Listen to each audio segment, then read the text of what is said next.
Salut les amis, j'espère que tout le monde va bien. On se retrouve aujourd'hui pour une nouvelle vidéo et on va démarrer avec les deux unes des quotidiens madrilènes. Le quotidien Marca qui consacre sa une au Slovène Primož Roglič qui vient de remporter la Vuelta, donc le Tour d'Espagne. C'est la 4e fois pour lui qu'il remporte le Tour d'Espagne. Petite information qui concerne le Real présent donc sur cette une de Marca, c'est en bas. Ça concerne Carlo Ancelotti et c'est encore une fois ce dont on parlait hier, les doutes qui accompagnent Carlo à l'aube de ce retour de trêve et de cet affrontement du côté d'Anoeta pour affronter la Real Sociedad. On ne sait pas trop comment sera composé le 11 madrilène parce qu'il y a beaucoup d'incertitudes sur le physique de certains joueurs qui ont été touchés très récemment. La une du quotidien AS qui titre El Rey del Mercado, les rois du marché. Le Real compte à l'heure actuelle au niveau de la valeur de l'effectif, un effectif assez riche, 1 milliard 320 millions d'euros. Voilà, donc le représentatif de la somme, de la valeur de tous les joueurs, madrilènes. C'est assez impressionnant. C'est des arrivées aussi colossales cet été, l'été dernier, de grands joueurs. Mbappé, Bellingham par exemple, qui ajoute encore justement de la valeur ajoutée. Donc le Real sur le papier a un effectif extrêmement qualitatif et extrêmement cher. On poursuit les amis avec une petite photo.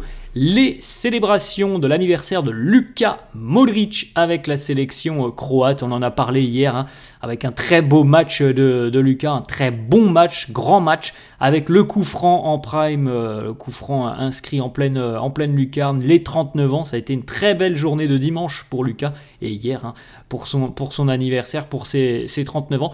Retour à l'entraînement pour Luka aujourd'hui, à l'entraînement du côté de Madrid, et on rappelle les mini-vacances sont terminées. Les joueurs avaient quelques jours de vacances accordés par Carlo depuis, je crois, vendredi dernier. Retour à l'entraînement aujourd'hui pour la majorité du groupe et pour les internationaux qui ont terminé leur trêve internationale. À noter par exemple que les Sud-Américains joueront ce soir pour la grande majorité. Donc retour vraisemblablement jeudi pour les Sud-Américains. Et ça peut... Demain, mais il n'y aura pas d'entraînement je pense pour eux demain, donc peut-être jeudi, et ça laissera pas beaucoup de temps évidemment pour préparer la rencontre face à la Real Sociedad. Une petit post sur les réseaux sociaux de Rodrigo. On sait qu'il y a une relation particulière entre Rodrigo et Luka Modric. Rodrigo, voilà, qui a reposté cette photo. Feliz dia papa, muchas felicidades, happy birthday dad. On sait que Rodrigo considère Luka Modric comme son deuxième papa, et Luka considère Rodrigo comme l'un de ses fils. C'est une très belle relation qu'ils ont du côté du Real. On a une petite déclaration de Zlatko Dalic, le sélectionneur croate, qui nous parle de Luka, de cette rencontre face à la Pologne et peut-être de l'avenir de Luka en sélection. Il nous dit la façon dont Luka s'est battu, comment il a pris le jeu à son compte. Il a joué comme s'il avait 25 ans. En jouant comme ça, il peut rester avec nous pendant longtemps. On verra. En tout cas, on voit un Luka qui, je pense, ne peut peut-être pas enchaîner tous les 3 jours avec le Real, mais qui peut avoir un rôle important parce que la qualité technique, il l'a très largement, Luka. Donc c'est un joueur qui est capable de faire des différences. Après, l'enchaînement, la répétition des matchs à haute intensité et avec un laps de repos assez court, c'est peut-être ça qui peut poser problème à Luka, mais il est évident selon moi qu'il peut encore beaucoup apporter en sélection et qu'il peut apporter au Real aussi tout au long de la saison. Une petite information va du côté cette fois-ci du continent africain. Le Maroc qui jouait hier son 2e match de qualif à la CAN, les Marocains s'imposent dans le temps additionnel. Grâce à qui ? Eh bien grâce à Brahim Diaz. Grâce à un festival de Brahim Diaz dans la surface de réparation, 93e minute. Il s'est amusé avec les défenseurs du Lesotho. Le Maroc s'impose donc 1-0 dans un match qui était compliqué. Les Marocains n'arrivaient pas à bousculer cette défense du Lesotho jusqu'à ce que Brahim prenne les choses en main à la 93e et crochette, je crois, 2 défenseurs dans un petit slalom en pleine surface de réparation. Et le but est très très beau. Si vous ne l'avez pas vu, il est vraiment très très beau dans la construction. Bon, je crois qu'il y a une bonne remise poitrine pour Brahim à l'entrée de la surface, et puis ensuite les crochets dévastateurs, la frappe, et ça termine au fond pour Brahim, qui n'était pas titulaire d'ailleurs sur cette rencontre, donc point positif pour le Real. Il n'aura pas 90 minutes dans les jambes, il a joué 35 minutes hier, Brahim, avec le Maroc. 35 minutes hyper qualitatives, un but, 36 passes réussies sur les 40 tentées, le tout en 35 minutes, c'est quand même plutôt pas mal. Une grosse occasion créée, 4 sur 4 pour les dribbles réussis, et notamment sur cette séquence du but, il y a 2 dribbles réussis par Brahim et 5 duels gagnés sur les 6 dans cette rencontre. Encore une fois, une prestation réussie pour Brahim, qui sort d'une très belle trêve internationale. Il a marqué sur les 2 matchs avec la sélection marocaine. On va du côté cette fois-ci de la Turquie, où Arda Güler est sur une belle série aussi avec la sélection, puisqu'il a délivré 3 passes décisives sur ses 4 derniers matchs avec la sélection turque. Encore une fois, une passe D hier pour Arda, qui était titulaire. Donc ça aussi, c'est plutôt une bonne nouvelle, dans le sens où on l'avait vu sortir touché il y a quelques jours lors du premier match. Il avait reçu un coup, donc il a démarré en tant que titulaire hier sans aucune gêne, et d'ailleurs une très belle prestation, passe décisive, 64 sur 70 pour les passes réussies, 91% de passes réussies, 4 passes clés, une grosse occasion créée, 6 sur 7 pour les longs ballons, 3 tirs, 4 duels gagnés et 3 dribbles réussis. C'est une très très belle prestation pour le jeune Arda. Vous pouvez jeter un petit coup d'œil, les amis, juste ici. C'est donc la passe trouvée par Arda Güler hier. Vous voyez l'enchaînement entre la première photo et la deuxième photo. La course de Kerem Aktürkoğlu devant. La course, et surtout la vision de Arda qui lui délivre un joli caviar pour la victoire hier, 3-1 de la Turquie. Le grand-père d'Arda Güler était présent hier dans les tribunes, et il a évoqué Arda du côté du Real. Il nous dit: Arda va jouer beaucoup plus cette saison du côté du Real. Ancelotti est très heureux, est très content de lui. Bon, c'est la tournure que prennent les choses depuis le début de saison. On a quand même cette impression qu'Arda est un petit peu plus valorisé, un petit peu plus mise en avant, ce qui est, me semble-t-il, assez normal et logique au vu de ses prestations, de son implication, de son professionnalisme et de son talent aussi. Ça me semble assez logique. C'est un joueur qui est capable de faire des différences. On l'a déjà vu sur la fin de saison, sur la seconde partie de saison l'année dernière, et on est en train de le voir sur ce début de saison. On le voit aussi avec la sélection turque. C'est un crack, tout simplement. On enchaîne, les amis, avec une petite déclaration de Rodrigo. Rodrigo qui nous dit: souvent, je remplis juste les trous devant. Est-ce qu'il manque quelqu'un là ? Mettez-y Rodrigo. Est-ce qu'il manque quelqu'un sur la droite ? Mettez-y Rodrigo. Est-ce qu'il manque quelqu'un pour jouer en neuf ? Mettez-y Rodrigo. C'est tout à fait ça. Ça pourrait m'embêter un peu, mais je suis un joueur d'équipe. Il est vrai que Rodrigo ne se plaint pas. Il est un petit peu chamboulé. Il est un petit peu mis partout sur le terrain. C'est exactement ça. Quand il manque quelqu'un au poste de numéro 9, vous vous en souvenez, la saison dernière, parfois c'était Rodrigo. À droite, ça peut être Rodrigo. À gauche, ça peut être Rodrigo. Donc c'est quand même un joueur qui a d'immenses qualités d'adaptation. Ça, c'est un fait qui ne fait pas trop de vagues. On l'entend jamais trop se plaindre.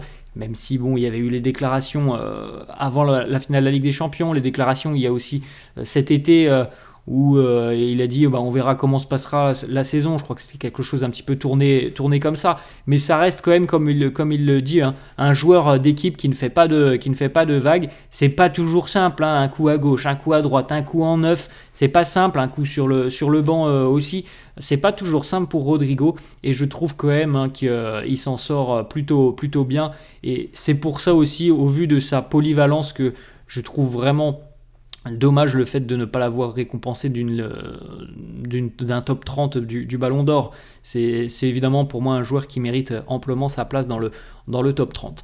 On regarde, les amis, donc les doutes, les joueurs qui pour le moment sont incertains pour affronter la Real Sociedad ce week-end.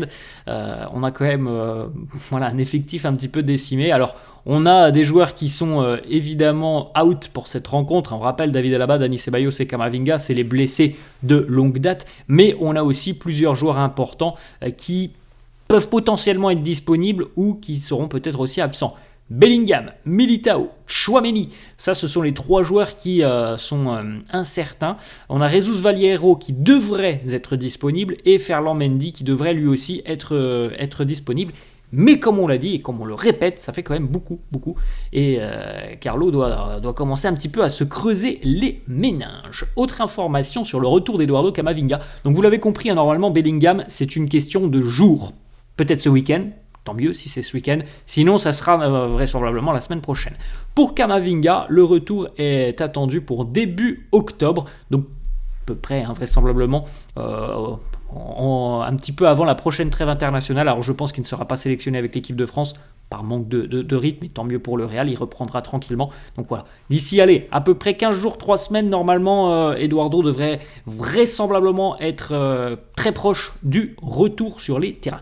Une petite information sur le derby face à l'Atlético dans exactement 3 semaines, ça sera dans 20 jours. Le derby du côté du Metropolitano est déjà sold out.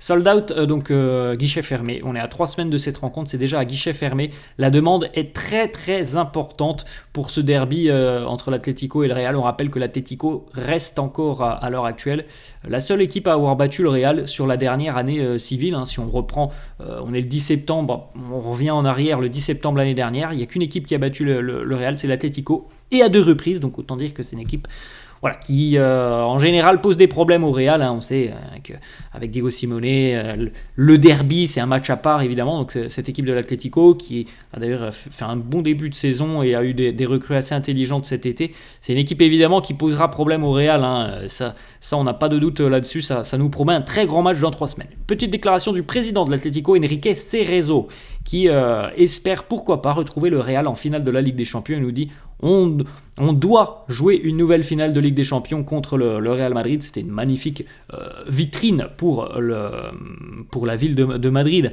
Ces finales Real Atlético, c'est évidemment des matchs à part, d'autant plus quand c'est une finale de Ligue des Champions. Bon, on verra ce qui se passera sur cette nouvelle édition de la LDC.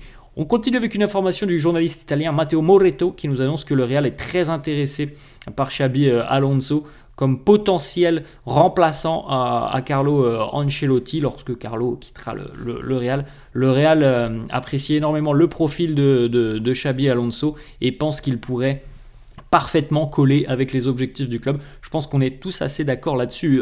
Les prestations de Xabi Alonso, c'est pas uniquement que la saison dernière, Xabi Alonso. Faut surtout se rappeler que la saison dernière, elle est exceptionnelle, ça c'est un fait. Mais il est arrivé 6 mois auparavant et il avait déjà métamorphosé cette équipe de Leipzig sur les 6 premiers mois en passant, je crois, d'une équipe relégable à une équipe qualifiée en Coupe d'Europe. Donc le travail qu'il a fourni, la manière, la façon de jouer de son équipe, c'est quelque chose d'exceptionnel.